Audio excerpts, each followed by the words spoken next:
All right, Dustin Crum, man, how you doing today? Good, good. Just kind of just been enjoying the summer, trying to work with the guys and get ready for the season. Yeah, one of the things I was really interested to ask you, how challenging was last year with everything going on with COVID compared to normal season, and how different is it from last year to this season in terms of travel routines, overall everyday life and Yeah, just practice in general?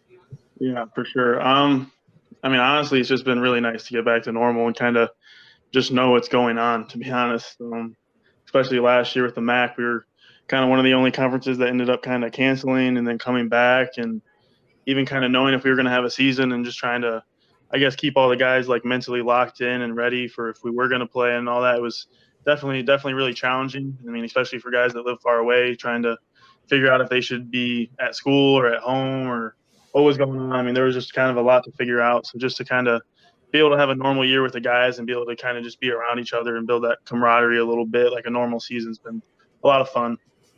Yeah, for sure. I think you guys played all 4 games in November, I believe. How is it? Just you strictly played your entire season in 1 month. Did that really? And you had to stay in your dorms, I'm pretty sure, because you couldn't risk getting COVID and then getting thrown out of games and stuff. So how difficult was it? Not lose your sanity really, while also trying to stay focused for the football games you got coming up. Yeah. So I mean, definitely was different. I mean, everyone we really only hung out with each other. I mean, we kind of tried to limit as much as we could, kind of contacting, I guess, other people. And we honestly, I think we as a team we did a really good job of that. We only had a couple cases, and then ended up playing when we played Buffalo our last game. We went on that trip and came back and kind of just blew up. We had a ton of cases after that trip, so I don't know where it came from, I guess, but kind of we were supposed to play 6 games, so kind of having it cut short there at the last two kind of sucked. And then obviously losing to Buffalo there and kind of having to just have that taste in your mouth and then on a loss like that kind of sucked, like I said. But kind of like I said, just happy to be back to a little bit of a more normal routine now. Yeah, despite playing just 4 games, you guys led the nation in scoring offense. I'm pretty sure you knew that, almost 50 a game. Yeah. Right behind you guys was Alabama at 48.5. They played 9 more games than you guys. Did you ever get a chance to, are you just a football player? Do you watch football and get to tune in to everybody else that's going on? Like just a general appreciation for the game? Oh yeah, I mean, I would say I'm a junkie for sure. I watched probably almost every single one of Bama's games last year. Some of the things they did offensively were really good. And I mean, we honestly probably we do a lot of similar stuff, I would say, concept wise, and the way we kind of scheme up and try to take advantage of matchups and stuff. So it was cool kind of to see, I guess, some of the stuff we run kind of run by a little bit of everybody. Yeah, Roddy, would you like to go ahead? Yeah, Dustin, one of the things that I wanted to talk about was, obviously last year you guys only got to play 4 games, and like you mentioned, the MAC wasn't really clear on what they were going to do with the season. What is a silver lining that you took from last year and you're carrying it with you for this year's season? I would say last year something that kind of just for me that I try to be positive about is just kind of use it as an extra year for me to improve personally, kind of just clean things up details wise and kind of just constantly working on my craft. But I would also say just as a leadership role, I mean, I've really grown up kind of in any leadership role I've been in. I would say last year was one of the toughest I've really ever been put in. I mean, being a quarterback, you're obviously supposed to be one of the leaders of the team. So like being able to tell guys, hey, like, I know, like, right now we don't really know what's going on or whatever, but still trying to ask them to be in Kent and kind of asking guys to do things when you don't even know if we're going to have a season to do things was kind of tough. And it was a little bit of a back and forth for me, kind of knowing what to ask of my guys and what I like not to expect from them with everything going on outside of football. Because I mean, obviously some things are bigger than football. So it was definitely challenging. Like I said, just trying to keep everyone locked in and ready to go in case we were going to play. Yeah, go ahead. In terms of things that you say you want to clean up, you've been really good in your past 2 years as a starter, even in the shortened season. What is one of the things that you want to clean up personally that could make you a better quarterback, teammate, leader, aside from last year's challenges?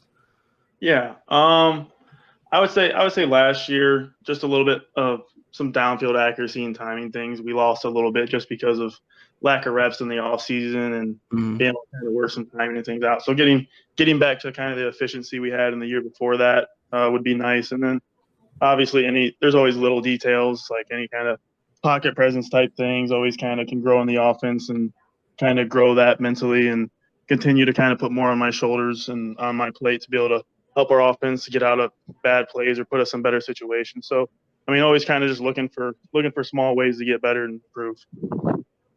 You know, I read an article where it said you received intel that you were projected as a late-round draft pick, and Mel Kiper had you inside his top 10. Was it a tough decision to come back for senior year? Or, you know, was that going to happen regardless of what you were hearing from scouts and NFL teams? I would say for me personally, unless it was where I was so high that it would be a no-brainer, I was definitely always leaning towards coming back. I mean, I've always kind of just wanted to do some special things here at Kent. I mean, this was my only offer coming out of high school, and I've always kind of, I guess, had that little bit of a chip on my shoulder. So just kind of having a school that believed in me and gave me a chance, I've always felt like I've kind of owed a little bit to them, and it's always meant a lot to me to kind of bring a MAC championship and do some special things here for the football program. Yeah, that kind of leads me to my next question. You know, you played high school an hour from Kent, but, you know, how'd you end up there? Was it simply just because your only offer? Was your recruitment simple, or was there some other options that kind of piqued your interest, even as a walk-on? Yeah, I mean, to be honest, my sophomore year, I kind of came out of nowhere a little bit. I mean, my high school is not exactly a powerhouse or anything, but we had a really good year, and I put up some really good numbers. So I had a bunch of schools kind of start recruiting me, but I just kind of never got that first offer. So I guess the offers just never kind of came until my senior year. Finally, Kent pulled the trigger, and I wanted to kind of just play at the highest level possible. So when I got that opportunity to play D1, I took it and kind of didn't really hesitate on it. So I mean, like I said, that was my only D1 offer, so I took it and went with it and just tried to make the most of it, really. Yeah, you know, Certainly have.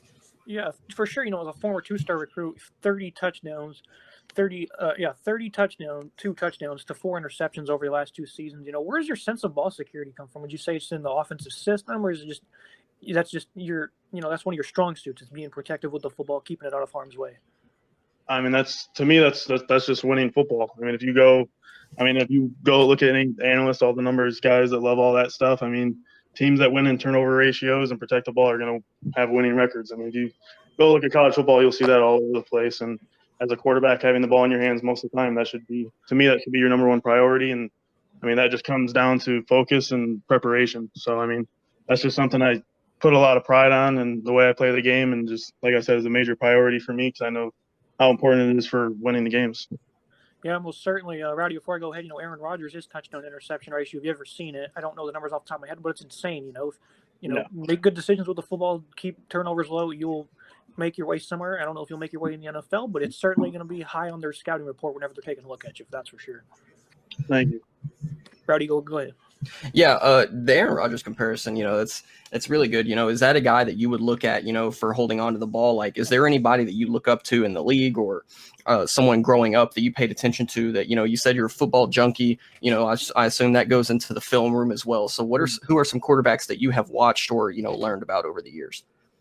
I mean, honestly, growing up, I watched literally everybody. I mean, to the old guys like Montana and Marino and all those guys, to kind of growing up, my favorite college guy growing up was Cole McCoy. So that was, I guess. Oh, okay. Yeah. That was my guy when I was a kid. I was a Texas fan, even being from Ohio. But, yeah, I mean, I just try to implement little things into my game from everyone. I mean, and you can see little parts like you said with Rodgers protecting the ball, to Drew Brees' accuracy and consistency, to just Brady's tenacity and some of that. I mean, if you can just try to pull little things from other guys, is just kind of what I try to do. And I mean, even this year, I've kind of been studying some of the things Mac Jones did last year and the year before that, Burrow. So always trying to watch other guys that have had success and just pull whatever you can from their game.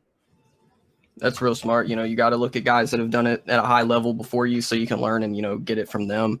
What are your, obviously, you got goals for, you know, NFL, it's ahead of the way, but the season is first priority, I imagine. So what are your goals and team goals that you guys have for the season? I mean, team goals kind of something Coach Lewis laid out when he got here at Kenny. Win our wagon wheel, our rivalry trophy, win our division, the conference, and go to a New Year's Six Bowl. So that's kind of some of the things he preaches, is just being one of the best group of 5 programs in the country. So I mean, that's obviously always our team goal. And like I mentioned, kind of for me, that's definitely first and foremost for me. I mean, to be honest, as a quarterback, I mean, whenever you guys have team success, the personal accolades follow. I mean, you look at any of the successful teams, the guys that jump up in the draft and all that, it's always guys that their team have really successful seasons as well. I mean, look at Right. BYU or Bama every year, obviously, Ohio State, all of them. So I would say just to, I guess, kind of put together a successful season for me. Yeah, and you guys will have an opportunity to go to a New Year's Six Bowl. I don't know if you've seen the schedule. I'm sure you have. It's a very tough first 4 weeks. You play at Texas A&M, Iowa, and Maryland. Are you nervous because these are NFL scouts will be watching? This is a big, opportunity for you and your teammates and your entire team. Are you excited for those big games to play in these giant stadiums in front of a large crowd? Or are you a little bit nervous?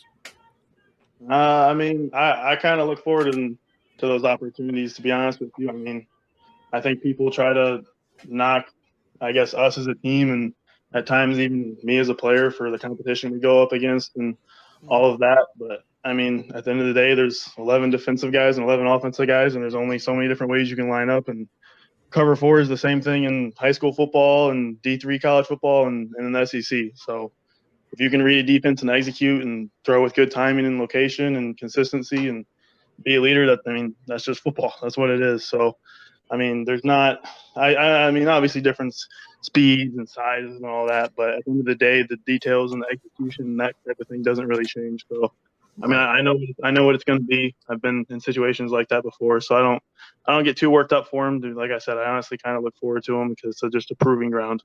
Yeah, you mentioned it earlier. You only had one offer. I mean, I would imagine, that kind of creates a underdog mentality and, a chip on your shoulder, like you also mentioned. And I would imagine that goes into these 4 games, block out the noise. I'm going to go in here and I'm going to ball out. Yeah, definitely. Speaking of people knocking, you made a post out about you after the 2019 season. I was like, this guy is good. And people were like, well, who do they play? Nobody. And a handful of people like that. And I was like, well, that really doesn't matter. If you can play good football, you're good football. Mm-hmm. Absolutely. And I don't really like people who don't have appreciation for the game because no matter who you play for, who you play against, that is highly impressive what you're able to do. So I'll always have your back. I'm sure I'll make a handful of posts of you throughout. Absolutely, brother.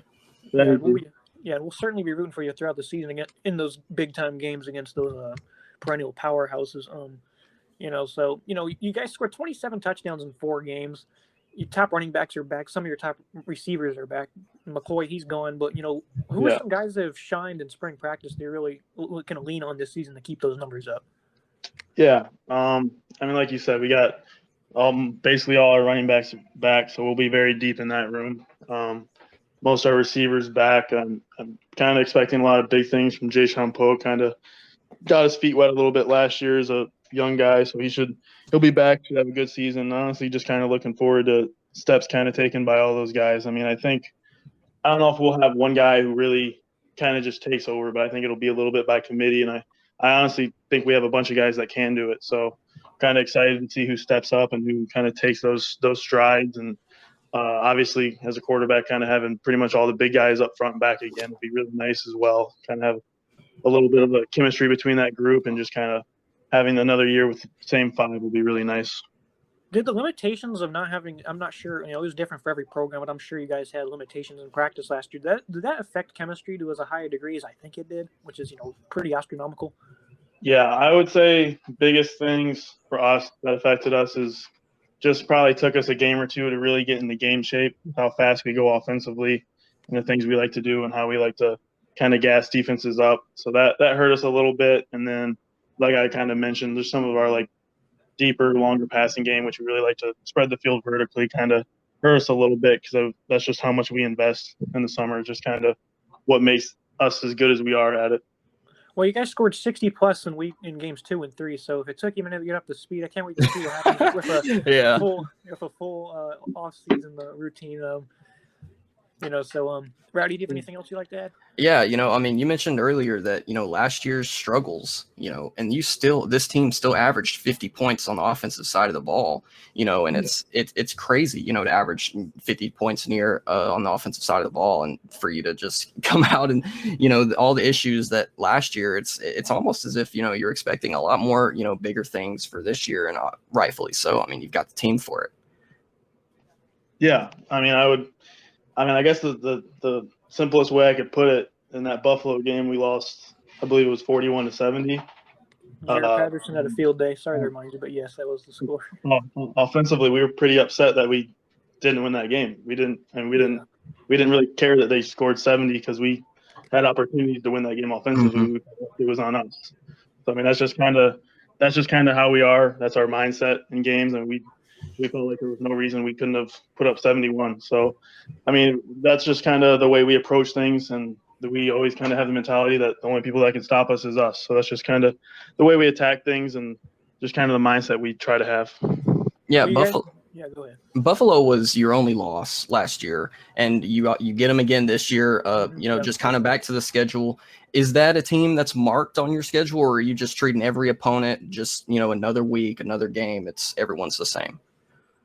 I mean, I would say they're definitely a team we respect a lot. I mean, they're a very good program. We've had some battles with them the past couple of years. Obviously, the one comeback win we had 2 years ago, then last year's game was obviously a competitive game until Patterson did his thing and all that. But I mean, they're definitely a good program that we respect. I mean, I would say really the only game that we circle every year is school down the road for the Wagon Wheel. I mean, that's I mean, that game's truly everything to us. I mean, I know they've said it's just another game, but it's not, and that's something to me means a lot to me. I'm 2-2 right now against them, so to be able to kind of lead with a winning record against them would be huge for me, and I know my class. Oh yeah, it's always big. Yeah. That's a big goal. Beat your school rival every year. We'll be wishing you the best success. Last thing I want to ask you, the MAC, they like to play games during the week. You guys have back-to-back Wednesday night games? Are you a fan of those, or is that kind of like just completely throw a wrench in the schedule? I would say I have some things I like and dislike about them. I mean, I've had some times where I remember I had a game my freshman year where we played at like 8:30 at night in Western Michigan and didn't pull back into Kent to the stadium till like 6 a.m. Then I had a class at like 7:15. So that was a rough one. But at the same time, it's always cool to kind of to get to play on ESPN and kind of get that exposure. And obviously all the Barstool guys love it and all that. So at times it's cool, but obviously there's some things that kind of stink about it. So it's a little give and take. As a fan and a appreciator of football, hey, I'm not complaining for a Wednesday night game. That's more football for me that I get to watch, and some more Kent State that we'll get to watch. So those Wednesday night games are something we're going to be looking forward to this year. Yes, sir. Hey, before we wrap this up, I'd just like to fire off a couple of questions. We'll start with, who's your favorite athlete? Favorite athlete? Ooh, football or just anybody? Any sport. Yeah. Ooh, man. That's a tough one. Does it matter a former or current? Nope. Nope. All time. Oof. I don't know. Like I said, Colt McCoy was my guy growing up, but I was always a big Michael Jordan guy as well. So he's definitely up there. And then I'm a Cleveland guy always, and I played shortstop growing up baseball too. So I was a big Omar Vizquel kid when I was a little kid as well. Old shortstop for the Indians. All right, next one. Browns or Bengals? Browns. Easy. Favorite type of music, and what's your favorite artist? Ooh, I'm honestly a guy that listens to absolutely everything. I mean, I can listen to old country, new country, old rap, new rap, really absolutely anything. But I would say, especially just being summer right now, I'd have to say country. And I guess I'm going with country. I probably would have to say either probably new school Luke Combs or old school George Strait. Yeah, not a bad choice. How about one quick one? How about before a game? What gets you hyped up? I actually I used to be a big kind of like music and hype guy. I've kind of gotten away from it. So I kind of like to just stay absolutely focused, everything going in around. Okay. Kind of, I guess, a weird thing. I don't really listen to pregame music. I just kind of take everything. I feel you. You. Next one, vacation destination when you're older. I've always said I would like to go to Greece, just see a lot of the old stuff, historical stuff. So I've always been kind of a history guy. So I think that'd be really cool. All right, that's it for me, Rowdy. Do you have any more you'd like to fire off real quick? Nah, man, that's it. Thank you for your time, dog. Really do appreciate it. Yes, sir, Dustin. We appreciate you having you joining us today. We're definitely gonna be rooting for you this season. Yep, thank you. Kent State kicks off the season at Texas A&M. We'll be rooting for you and all season long. Everybody, make sure to check him out. His links will be in the bio. And that's it, man. We appreciate having you on. Thank you. Take care. Absolutely, man. Good luck in the season. Yes, sir. Thank you.